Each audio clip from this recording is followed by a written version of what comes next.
बाबा साहब ने ये कहा है कि गरीबी है वो सबसे बड़ा पाप है। बाबा साहब ने ये कहा है कि अगर आपने गरीब के घर जन्म ले लिया तो कोई बड़ी बात नहीं है, लेकिन आपको गरीब मरना नहीं है। जी सरपंच साहब, क्या कहेंगे? आज ढोकड़ा गांव के अंदर पहली बार भीमराव जो जयंती का आयोजन किया गया है, कैसा लग रहा है? सबसे पहले तो मैं बाबा साहब को श्रद्धा सुमन अर्पित करता हूं, उनको नमन करता हूं और मैं यही कहना चाहता हूं कि आयोजनकर्ताओं ने पहली बार गांव ढोकड़ा के अंदर बाबा साहब की जयंती को मनाया है। हम सब के अंदर बड़ी खुशी है इस बात को लेकर के कि उनके दिखाए हुए रास्तों के ऊपर, उनके मूल्य और सिद्धांतों के ऊपर जो उन्होंने संदेश दिया है, उन पे चलने का मार्ग दिखाने का जो काम बाबा साहब ने किया है, यह सभी साथी उनके ऊपर चलने का काम कर रहे हैं। और यही कहना चाहता हूं कि समाज को एक नया संदेश देने का काम इन साथियों के बदौलत आज गाँव ढोकड़ा के अंदर हुआ है। बाबा साहब ने शिक्षा को लेकर एक मुख्य तौर पर जोर दे के बात कही है कि शिक्षित बनो और संगठित रहो, क्या कहेंगे? इसी का मैं उदाहरण देना चाहता हूँ। गांव ढोकड़ा के अंदर 2 लाइब्रेरियां हैं। गांव ढोकड़ा के अंदर जो 1 से 12 तक का स्कूल है वो प्रथम स्थान प्राप्त किया है। हरियाणा के अंदर NMMS के माध्यम से राजकीय वरिष्ठ माध्यमिक विद्यालय ढोकड़ा का राज्य में प्रथम स्थान आया है। आप यही देख सकते हैं कि उसके अंदर सभी जातियों और धर्म के लोग भी, विद्यार्थी भी उसमें शामिल हुए हैं और यही संदेश जाता है कि जब ऐसा माहौल शिक्षा का मिला है तो वो बाबा साहब की देन है। उन्हीं के मार्गों के पर चलते हुए शिक्षा का मार्ग मिला है और इस मार्ग को अपनाते जाएंगे तो शिक्षा ही वह साधन है जिसके माध्यम से सब चीजें जो हमारे सामने कठिनाइयां हैं वो दूर होती जाएगी, जो अच्छी अच्छी चीजें हैं वो अपने घरों की ओर आती जाएगी। तो बाबा साहब के यही मूल्य है जिनके ऊपर हम चलने का काम करें। सबसे पहले तो मैं ढोकड़ा गांव के तमाम युवा साथियों का बहुत बहुत धन्यवाद करता हूं जिन्होंने पहली बार अपने गांव में अंबेडकर जयंती मना करके पूरे क्षेत्र को एक बढ़िया संदेश दिया है। आज के दौर में हम देखें तो काफी उस दौर में आज के दौर में काफी परिवर्तन आ चुका है। आज जैसे हमारे भाई राजेंद्र ढोकड़ा जी हमें बता रहे थे, गांव में 2 लाइब्रेरी है, ये अपने आप में एक बहुत बड़ी बात है। और बाबा साहब अंबेडकर को चलती फिरती लाइब्रेरी बोला जाता था और उन्होंने ज्यादा जोर जो है शिक्षा पर दिया है कि आप शिक्षित बनो, क्योंकि आपकी गरीबी कोई अगर दूर कर सकता है तो वो आपकी शिक्षा है। और बाबा साहब ने ये कहा है कि गरीबी है वो सबसे बड़ा पाप है। बाबा साहब ने ये कहा है कि अगर आपने गरीब के घर जन्म ले लिया तो कोई बड़ी बात नहीं है, लेकिन आपको गरीब मरना नहीं है। आपको हमेशा संघर्ष करते रहना है और संघर्ष अगर आप करोगे तो निश्चित तौर पर आपका जो सपना है वो साकार होगा।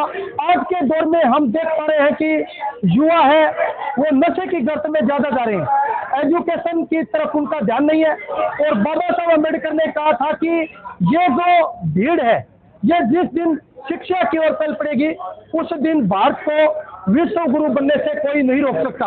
आज हम देख पा रहे हैं कि युवा है वो काफी भ्रमित हो चुके हैं और सरकार से भी मैं निवेदन करना चाहूंगा कि अगर इस क्षेत्र की बात करें, हम जिस क्षेत्र में खड़े हैं नाथुश्री चौपटा, लगातार युवा है वो नशे की गर्त में जा रहे हैं और नशे की गर्त में जाकर के अपना भविष्य तो बर्बाद कर ही रहे हैं। साथ ही हम देख पा रहे हैं कि चोरी की, लूटपाट की ये जो घटनाएं हैं ये बढ़ चुकी है। ऐसे में पुलिस प्रशासन का भी ये जो काम बनता है सेवा सुरक्षा सहयोग कि वो जो है जिसको भी वो पुलिस जो है पकड़े, उन पर त्वरित कड़ी से कड़ी कानूनी कार्रवाई हो, ताकि ऐसे लोग जब समाज में होंगे तो निश्चित तौर पर समाज है वो जो है गर्त में जाएगा। तो ऐसे लोगों पर जो नशे का कारोबार करते हैं, नशा बेचते हैं, उन पर कड़ी से कड़ी कार्रवाई है। जी, हमारे साथ सुरेश जी ढाका जुड़ेंगे। जी ढाका साहब, आज एक पूरे भारतवर्ष के लिए गर्व का जो विषय है अंबेडकर जयंती है, बाबा साहब ने बहुत कुछ अपने हिंदुस्तान को दिया है, क्या कहेंगे इसके बारे में? आज प्रोग्राम के मुख्य आयोजक जो हमारे गांव के जो नौजवान साथी और कर्मवीर जी जो अम्बेडकराइट मूवमेंट को ध्वज वाहक इस नाते के अंदर जो संघर्ष कर रहे हैं, उसके बेस के ऊपर ये प्रोग्राम हुआ, बहुत शानदार प्रोग्राम। और बाबा साहब के बारे में जो विभिन्न वक्ताओं ने अपने जो नॉलेज के मार्फत जो अपना पॉइंट ऑफ व्यू रखा है, तो उसमें मैं ये कहना चाहूँगा अभी सिंबल ऑफ नॉलेज थे। कोलंबिया यूनिवर्सिटी के जो 300 साल के इतिहास के अंदर वो ब्रिलियंट स्टूडेंट को 5 स्टूडेंट्स के अंदर एक थे। बहुत बड़ी बात है, जो वर्ल्ड वाइड मतलब इतनी बड़ी टॉप यूनिवर्सिटी है, उस यूनिवर्सिटी के अंदर टॉप लेवल पे पहुंच जाना इतने कंपटीशन के जमाने के अंदर। दूसरी बात, जो महिलाओं के लिए हिंदू कोड बिल के ऊपर वो इस्तीफा दे के बाहर निकले थे, तो उसमें उन्होंने एक बड़ा संदेश दिया कि 50% जो समाज का एक मतलब मेल फीमेल के मार्फत ये फीमेल जो वर्ग है उसके लिए उन्होंने एक 50% आबादी के लिए अपना इस्तीफा फेंक के चले गए वहाँ। जी जी। दूसरी बात, नैतिक कितने इस्तीफा देने के जस्ट बाद उन्होंने अपना जो अलॉटमेंट बंगला था एज ए कानून मिनिस्टर के तौर पे वो छोड़ के वहाँ से निकल गए। जी।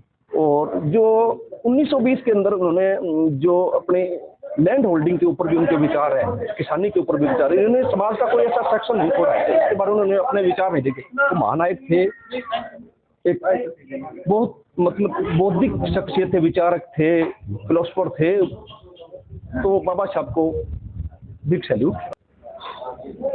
हमारे साथ ढोकड़ा से हरजीराम जी भाटिया जुड़ेंगे, जिन्होंने ढोकड़ा गांव के अंदर बाबा साहब के बारे में जो एक अलग जगानी शुरू की है। आज पहला कार्यक्रम में क्या कहेंगे? देखो सुनील भाई, मैं पहले तो आपके चैनल को धन्यवाद करता हूँ, आपने यहाँ आके हमारा इंट्रोडक्शन लेने का काम किया और सभी ग्राम के सभी साथियों के द्वारा जो इस मुहिम को हम आगे बढ़ाने की कोशिश की, बच्चों को पढ़ाने के लिए, अवगत करवाने के लिए ऐसे मूवमेंट हर साल हम इसी तरह मतलब इससे बढ़िया मनाए जाएंगे। और इसी के साथ मैं जय भीम नमो बुद्धाय। सबसे पहले ढोकड़ा गांव के सरपंच साहब को और गांव के निवासियों को बाबा साहब की 135 जयंती पर सभी को कोटि कोटि धन्यवाद देता हूँ। बहुत दिल की गहराइयों से सबको बाबा साहब के जन्मदिन की बधाई देता हूँ। और मैं ये बता देना चाहता हूँ कि शिक्षा वो एक शेरनी का दूध है, जो दूध शेरनी के पे वो दौड़ाएगा। इसलिए मैं ये कहता हूँ कि हर गांव को, हर क्षेत्र के बच्चों को पढ़ाना जरूर चाहिए। एक बार चाहे घर में कपड़े ना हो पहनने के लिए, चाहे उसके पास खाने के लिए खाना ना हो, लेकिन बच्चे को जरूर पढ़ाना चाहिए और स्कूल के अंदर शिक्षा जरूर दिलानी चाहिए। जब ही हम कामयाब हो सकते हैं, अदरवाइज हम कामयाब नहीं हो सकते। इसलिए हर बच्चे को पढ़ाना जरूरी चाहिए और जब पढ़ेंगे तो हम अपने आप अपना रास्ता बनाते जाएंगे और संविधान को कामयाब करने में हमारा सहयोग रहेगा। सबसे पढ़ी लिखी कौम से डॉक्टर भीमराव अम्बेडकर ने एक बात कही थी कि सबसे बड़ी पढ़ी लिखी जो कौम है वो अपने परिवार से सीमित हो गई है। उसको किसी से कुछ लेना देना नहीं रहा कि मेरे गांव के अंदर पढ़े लिखे लोग नहीं है, इसलिए एक गांव के अंदर अगर 10 लोग लग जाते हैं तो उनका फर्ज बनता है गांव के अंदर, या वो चंडीगढ़ बैठे हैं या दिल्ली बैठे हैं या किसी और डिस्ट्रिक्ट में बैठे हैं, उनका फर्ज बनता है गांव के अंदर हफ्ते के अंदर आए या 2 हफ्ते के अंदर आए, अपने परिवार के, अपने गांव के बच्चों को मोटिवेट करे कि एजुकेशन बहुत जरूरी है। और एजुकेशन बगैर तुम अपने अपने पेट की तरफ हाथ मत रखिए, अपने परिवार के सदस्यों को भी आगे बढ़ाने में सहयोग करिए। मैं ये कहना चाहता हूँ कि शिक्षा के बगैर एक पशु के समान हम हैं, जो इसलिए शिक्षा बहुत जरूरी है और हर एक इंसान को अपने बच्चों को जरूर पढ़ाना चाहिए। जय भीम, जय भीम।